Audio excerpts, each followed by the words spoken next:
Welcome back to the Minecraft tutorial. This is going to be part 10, which will also be the final part.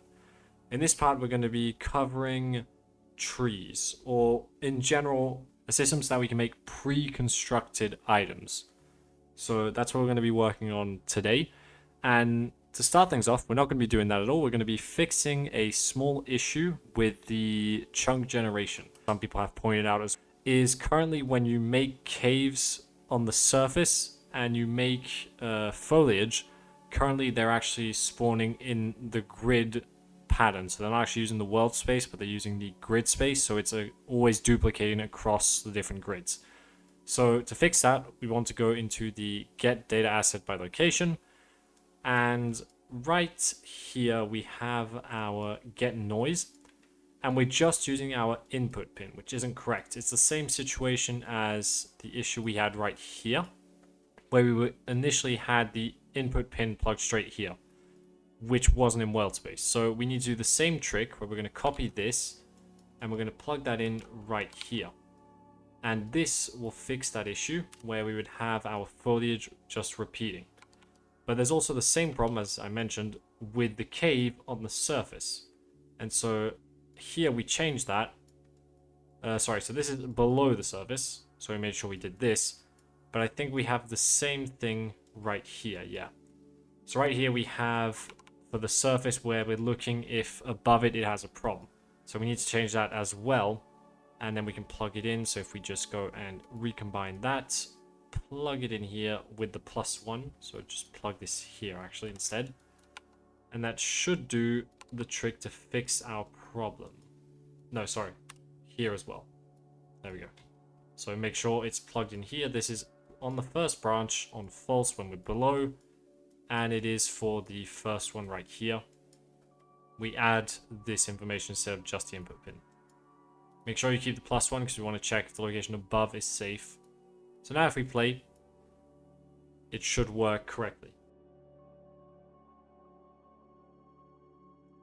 Oh, we ended up in a desert, so we won't be able to see for the trees, but we can see that each chunk is having different positions, and sometimes there's none at all. So now it's actually working correctly for our foliage. For the caves, it is also different now. The caves are actually different depending on which biome or which chunk we are in. If we have a look at this, we have a tiny little area that peaks up here. But otherwise, if we go here, we have the same thing, but that's an entire 2 chunks away. So the difference, so it is indeed different with each chunk. Yep. As you can see, for instance, these 2 caves are completely different, and it's even cut halfway through here. So that does it for fixing the little issue there. The next thing we need to do is we need to make our new system for adding trees and such. So the way we're going to do this, because how I did it in my project is I just manually inputted the size of the trees, which works, but it's not very nice and it's very annoying to do. So what we're going to do to make this as easy as possible is we are going to make a new level. So we're going to press Control N. We're going to make a basic level. So Control N is the same as doing File, New Level. We're going to get basic, create. We'll then save it. And we're going to put this right next to the overlap. We'll call this Prefab Generator. Now you can call it whatever you want. It doesn't really matter. Because what we're going to be doing is we're going to be making a new actor which is going to track our testing blocks, which we'll then use to save in the data assets. So that's how we're going to set this up. So I think the first thing we can do is we can make our data asset. So very simple. From our base class, we're going to make a new child. So DA base, right click, create new child. It's going to be DA, we'll call it prefab, or structure could work as well, but prefab just is more general because we want to make sure that it's similar to that it can work for a tree, but it can also work for a building. So both situations. First, we need a variable, and this variable is a list of all the actual data assets of other types that we're going to need. So we're going to need a map for this. We want a map with what we'll call map of data assets. And it's going to be transform for the start. And then it's going to have as a value, we're going to need which data asset we're talking about. It's exactly identical to what we did here with our transform map in our A chunk. But instead, this time it's going to be inside of a data asset. So we want to select DA base, and soft object will do just fine here as well. Because then once we have this, we'll be able to save this prefab inside of this here, and we'll be able to call it to spawn its own instances as well. But we will be handling it a bit differently than what we did here, but we'll get to that once we get to that. First, we will be making our prefab. So, by default, we're not going to do anything here. We're going to leave it empty. We could just check just to make sure we can actually select all of them. So we can select blocks, and we can select foliage as well. So just to make sure that works, I'm going to delete that element. And now we can close both of these. And we can actually, we'll make a new folder, just to organize this a bit, for the prefabs, we'll call it. I'm only going to be making one, which is going to be the tree. Then you're free, obviously, to make any other ones you want. It can be buildings, whatever you're actually interested in. So right click, and we're going to make a new one. So this is in our miscellaneous. We are looking for data asset.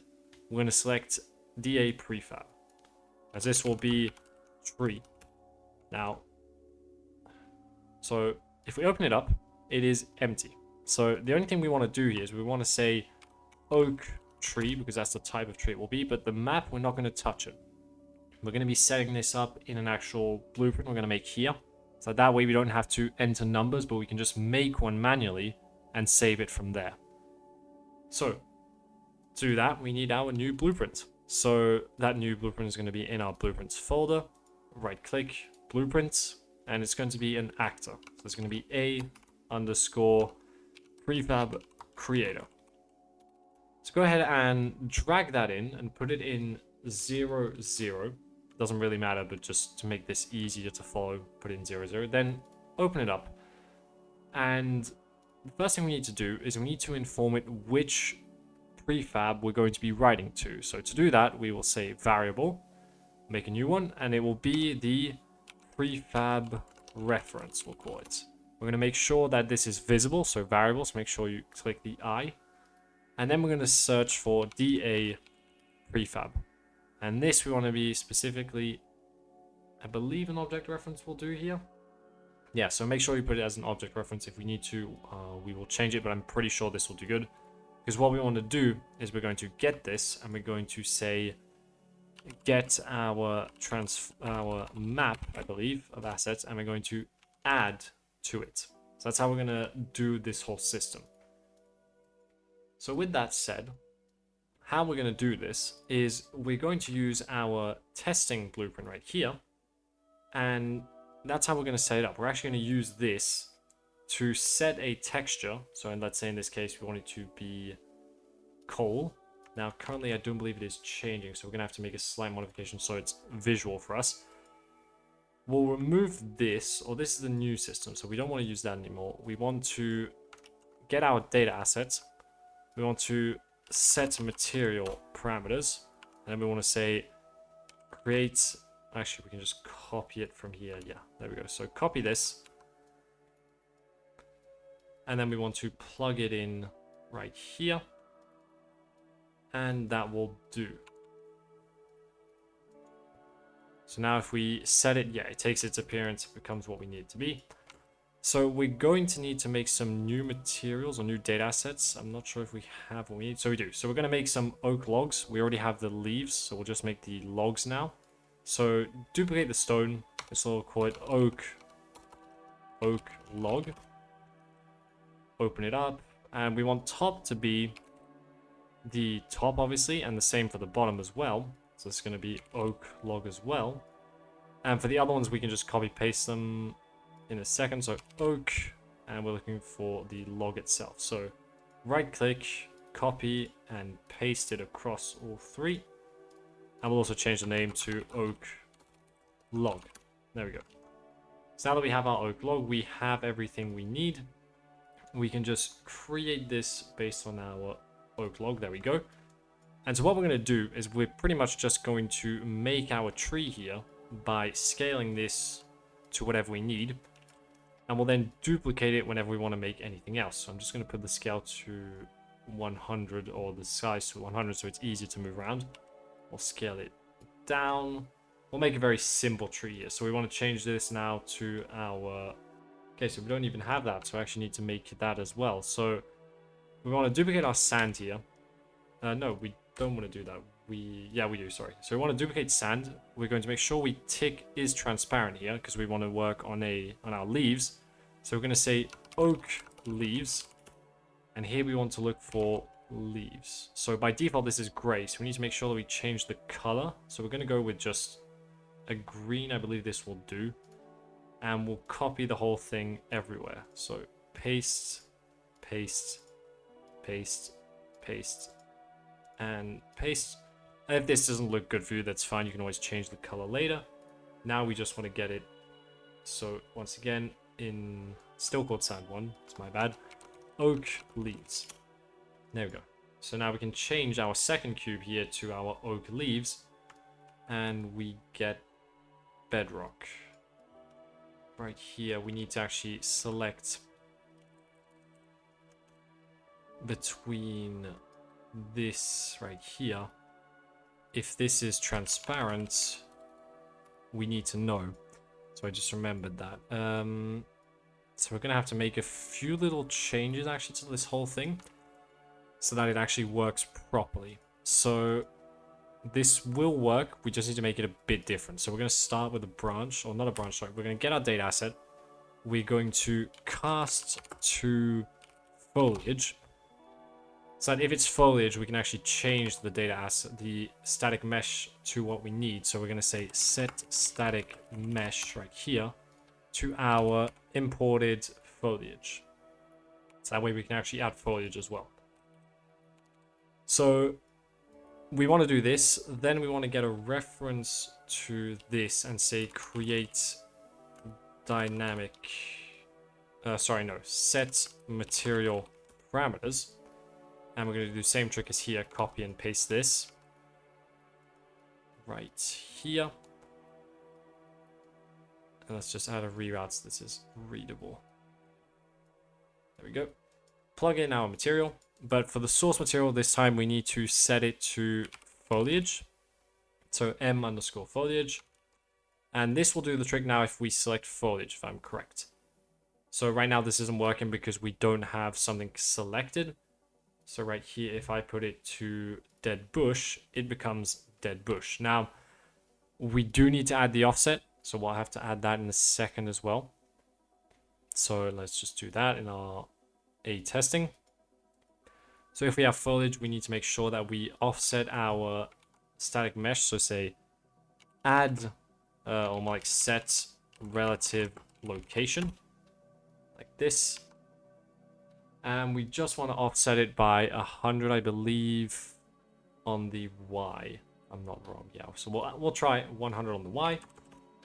And that should do the trick for it being at the right spot. One other thing we'll do, because by default the foliage can never be scaled, we're going to say simply set scale actor to 1 by 1 by 1 in the event that it is set to a foliage. So now it will always look like a normal foliage that we would have. No matter how much we try and scale it, it will always stay at 1.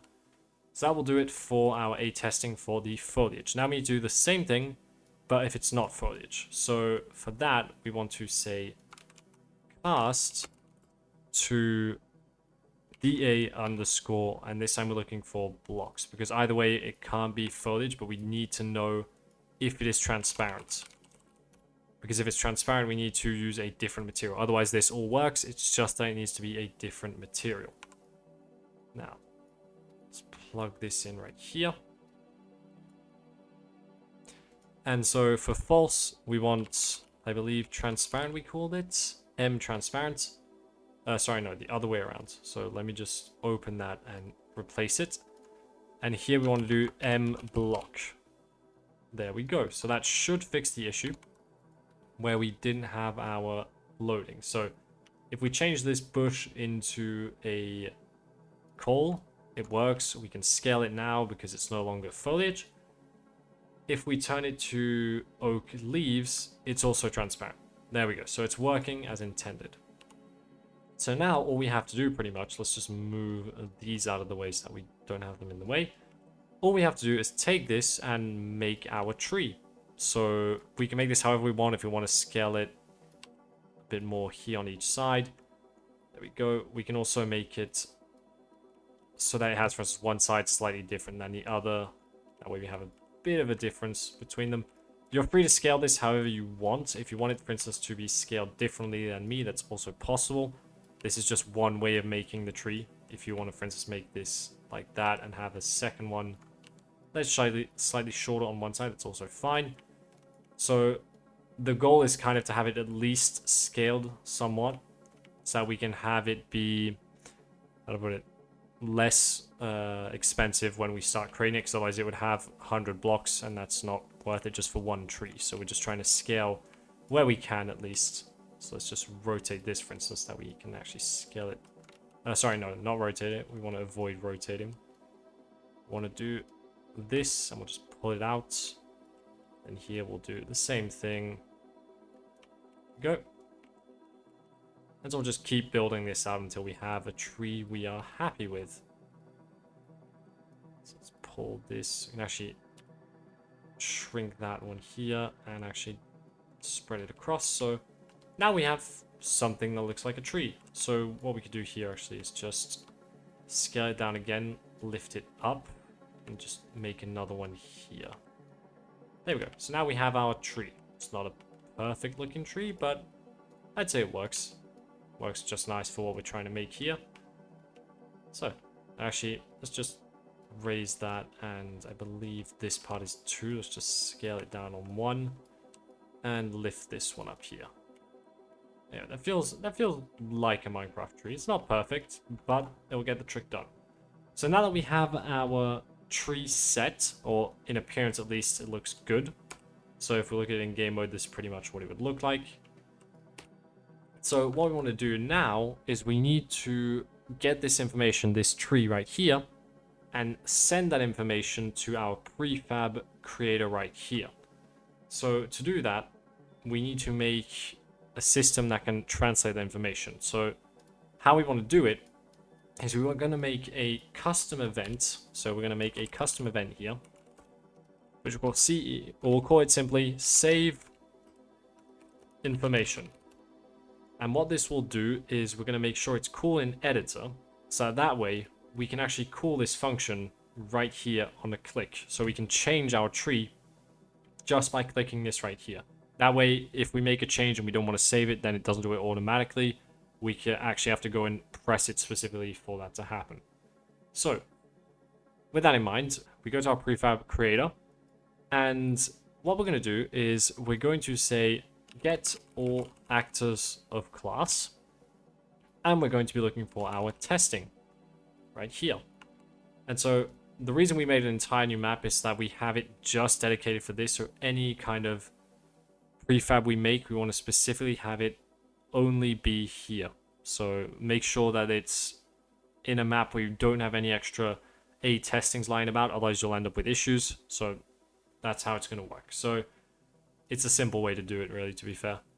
So we want to go through this with a for each loop, and we're simply going to say get data asset right here.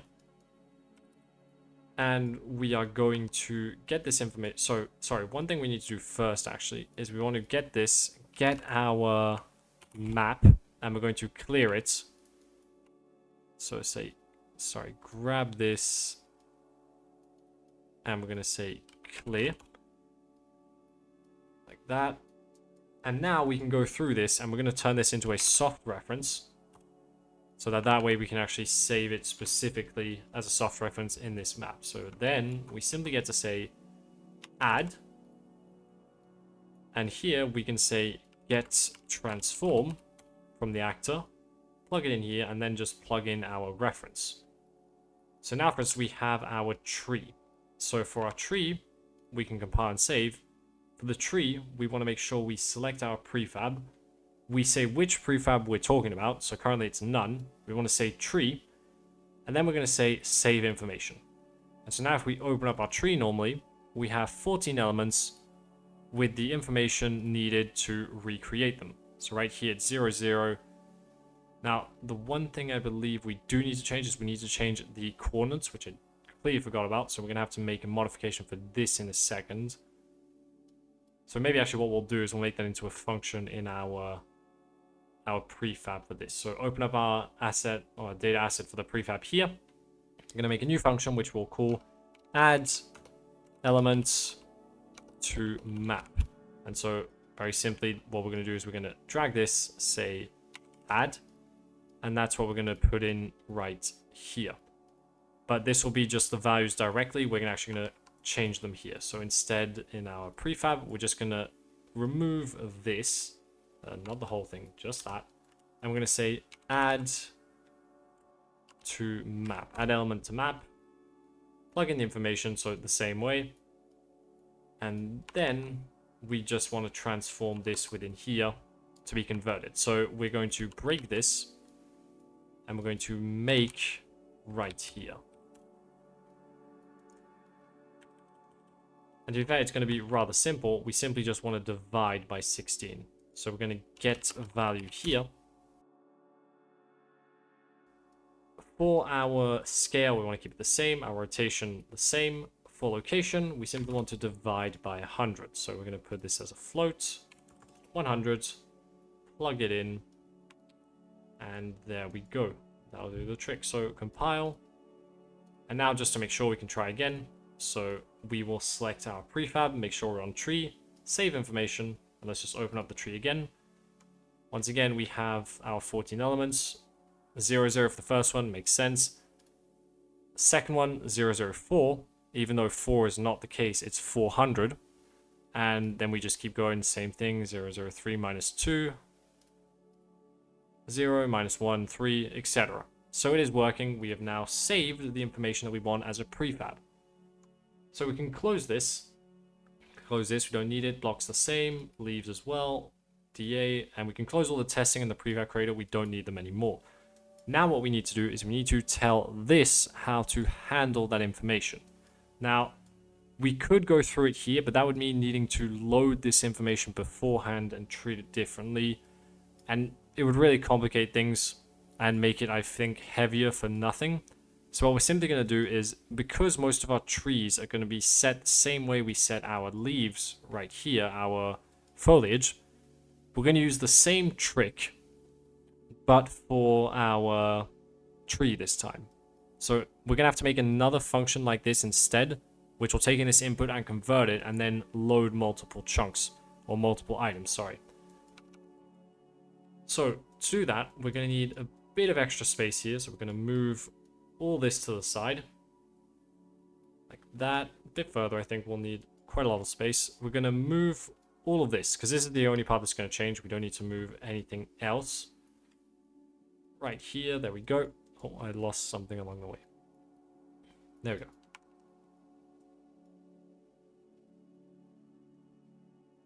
So once again, we're going to need to use this, and we're going to need another branch before. So we're going to copy this out. And this time, instead of this, what we need to do is we're going to say, is our chunk biome double equal? So make sure you select the top one, enum. Is it double equal to forest? Because if it's a desert, we don't want to actually do this at all. So we're going to say and. So if both of these are true, so let's just put a branch right here. If both of these are true, then we're going to add a tree. If not, we're going to do this. So we can just move this to the bottom. So what we want to check is in this one, we've said if it is equal to 0.17 or 0.4, if it is superior to that. So in our case, we want it to be a lot lower. That way, if this spawns, we need to make sure that this will only spawn when that isn't true. So right here, we're going to say something like 0. Let's say 1. Or maybe even, to be fair, a bit less. We'll say 0.05 instead. And what we're going to do is we will say for now, just to test it out, we're going to say make our static mesh. And we're going to make a log. We're just going to make a single log. A log. I can't write apparently tonight. Single log. We're going to copy our instance, because it's going to be working the same way. And our output pin goes there as well. And what we're going to do is we are going to remove this, because this time it's an actual block, so we don't need to worry about the offset. So we can just add this and make sure, once again, we return this time a grass block, because it can only have a tree with a grass block under it. Actually, to be fair, that's wrong. We'll add dirt, because under it should be dirt. So we'll compile, and now normally we should have an oak log wherever we try and spawn a tree. So this is just to check whether our generation is more or less correct. So we need to go back to our correct map, so our overworld, and I will see you once it has loaded.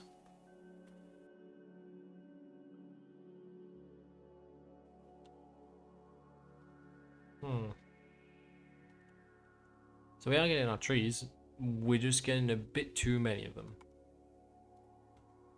We are getting our trees, they're just not working right. I actually got this wrong. This needs to be something more like 0.9. If the foliage is superior to that, means if we have 10% chance of it happening, and I actually made a mistake here, we do need to still add 100 on the Z, because otherwise we'll be in the ground. So let's try this one last time. Let's see if we get the correct things. So right here, what I'm doing is I'm just avoiding the whole loading time by just seeing if we have actual grass loading, otherwise it's not worth it.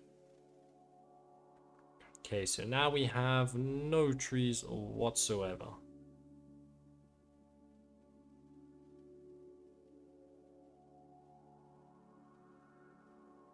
Kind of disappointing. I was hoping we'd have at least a few.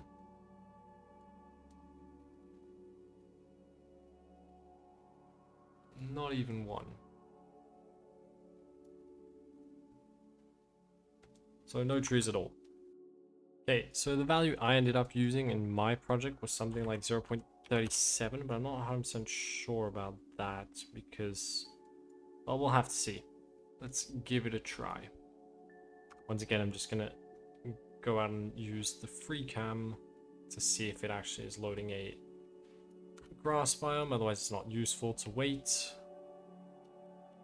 It's again a desert, let's do it again. Really doesn't want to give me the right biome. I really am trying.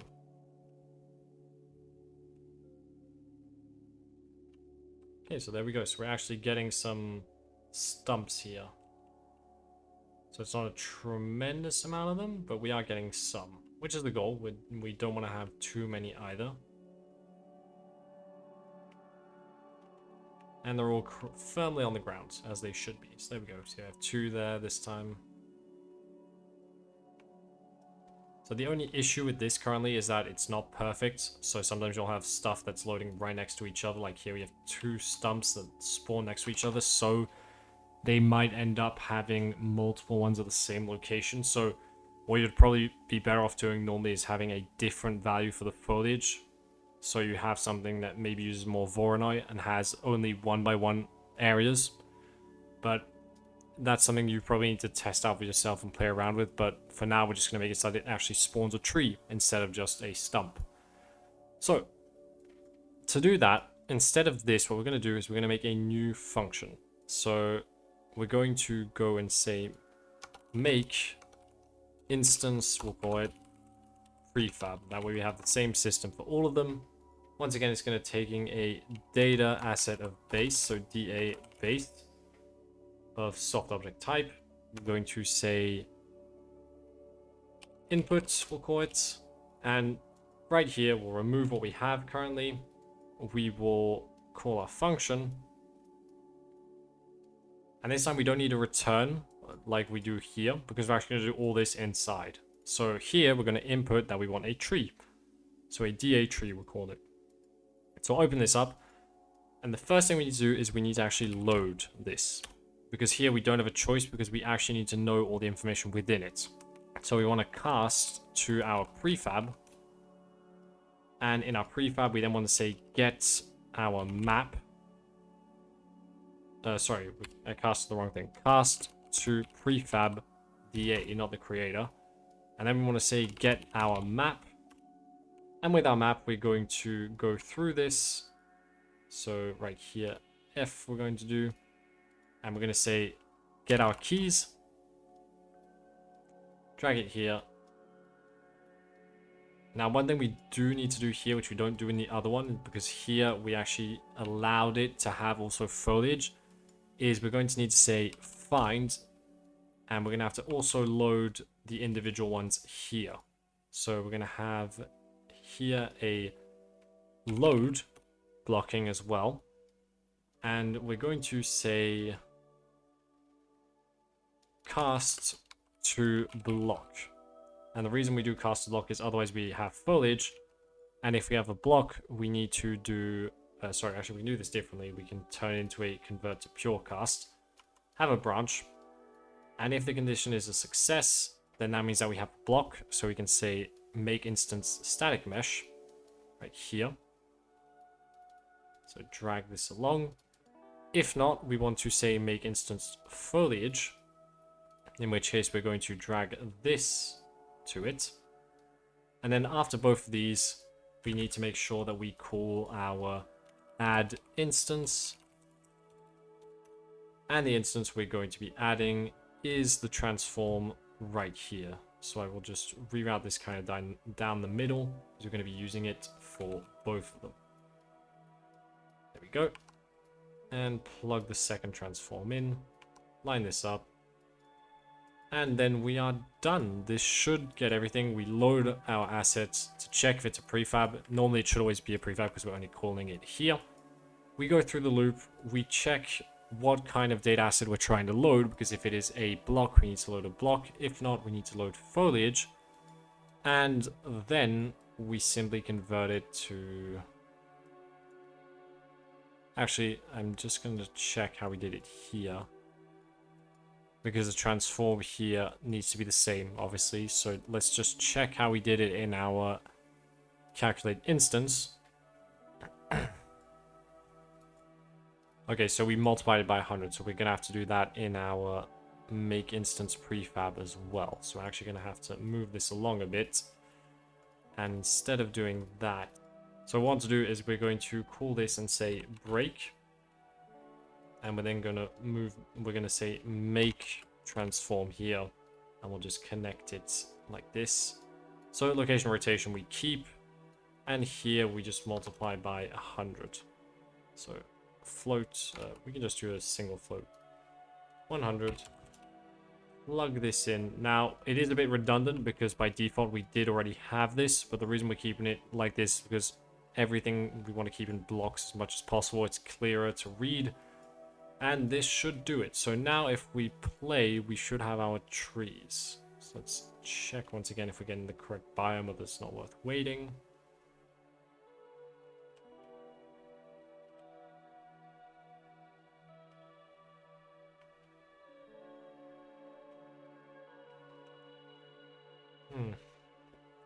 So we are getting them, because every kind of blank spot here should be creating our trees, but for some reason it's not actually creating our trees.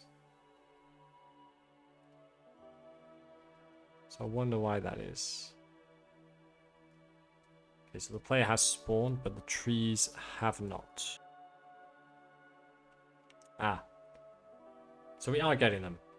They are spawning, but they're spawning at the bottom right here, which is incorrect. That's not right. So the reason for that is me not thinking correctly. We use this when we actually input them. So we actually need to take this and send it to our information here. So we're actually going to need to add a vector, which is going to be the spawn location. And then we're going to have the offset pass through. But we're going to get this right here. So we'll just copy this as a whole. We'll remove the times 100. We'll add 1 on the Z. And we'll multiply by 100 inside. So the conversion will happen in here. So right here, we can get this. And instead of just doing this, we also need to now drag this a bit further and say plus our input, which is our spawn location. So if we now just plug this in here, plug that into multiplication again, we should now have the final results. Let's give it another try. Just eject to see if it's working. At least there are no trees in the ground anymore, so that's good. There we go, so we're getting our trees now.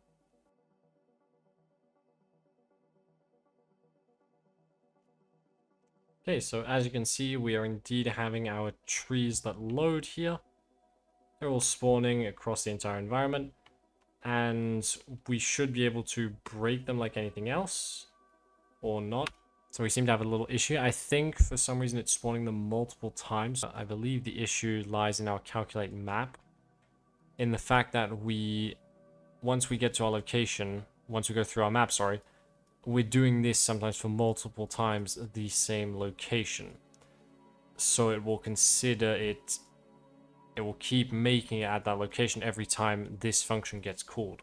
Okay, so I think our best solution here, or at least the easiest solution we can do to make this happen never again, just once, what we can do is say that this location has been checked beforehand. So what we'll do is we'll make a variable which is going to say area underscore checked. And so what we'll do is we'll make this into a vector, which is going to take in the input, and then we're going to have a map with the return location. So the DA base, DA base as a soft object. And what we're going to do is we are going to say if this right here contains an item, so if this we can find our output, then we're not going to bother doing this whole thing. We're just going to simply say return the output. On the other hand, if we don't have the output, then we're actually going to go through the whole system again. Now, to make this very simple so that we don't have to bother going through the whole thing again, so we just need to get our get input here, just to reconnect it to our vector. Otherwise, we'll forget.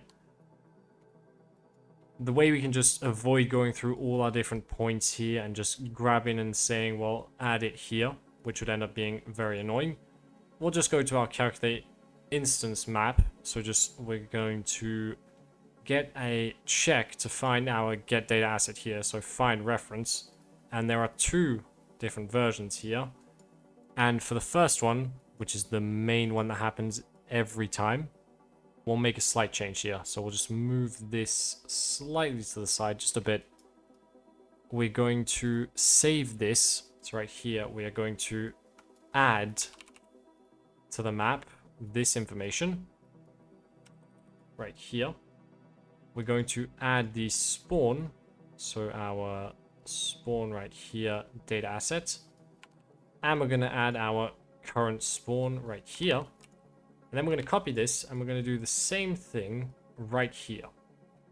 And so to do that, we are going to make a slight modification to the actual code, because we're actually going to need to save it a bit differently, because otherwise we're calling this twice. It's not necessary. So we will just plug this into a new variable. So promote to local. We're going to call this L current data asset. Plug this in here.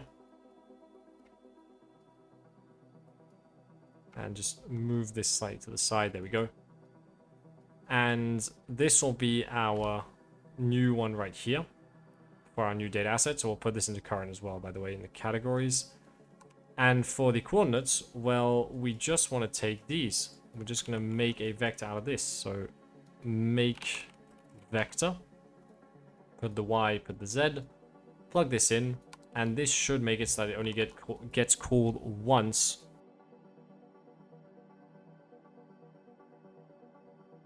Let's give it another try. Normally everything else should work just the same. It should make hardly any difference. So that's our print. Now it's only printing it once. It used to be doing it multiple times when we load it, so that's good. Let's wait and see if this worked as intended. There we go. So we have our trees. And now normally if we go and try and break one of them, The reason it's lagging is because I believe it's loading a chunk. Now, if we break this, it should only happen once. There we go. So it's working correctly. Here, we have an issue, though, because it actually has two, because it's two at the same location. But it is not actually the same location. One is below the other one, I believe. We break this, I think. Yeah. So some reason still did happen. So I'm not exactly sure why it did. Let's try another tree just to see if there's an actual reason for this. No, so it's just this one for some particular reason. So I'm really not sure why that is. So I believe it's just a one-off and shouldn't normally happen, because it looks like, unlike the other trees, that it's 3 layers high. So I think something went wrong. Or at least it tried to make 2 at 2 different heights, which is a bit strange. Put ourselves in unlit so we can just check for a second. Yeah, we have one, I believe, that is going higher than the other. Yeah, so I think that's what it is. If we play here and break this one, we'll have 2. But here, I believe, we'll only have 1. There we go. So we only had 1 there. So that's indeed the problem, is that we had a tree for some reason on 2 different layers. So I'm not exactly sure why that happened. With that, thank you so much for watching this series as a whole. It's been quite an adventure. I'd say making Minecraft is always a fun thing to do. I'm glad that I could share this process with you, even though it's not perfectly game ready. I really do want to come back to this project if ever I find a solution to optimizing it. If that is in the form of doing C++ or another method. Somebody did suggest using a plugin called Enhanced Code Flow, which apparently allows you to access multi-threading, but I currently don't plan on making any video on that because it's a free plugin. Anybody is free to go ahead and actually play around with it if you want, and I would love if you would let me know that it does work to solve this problem.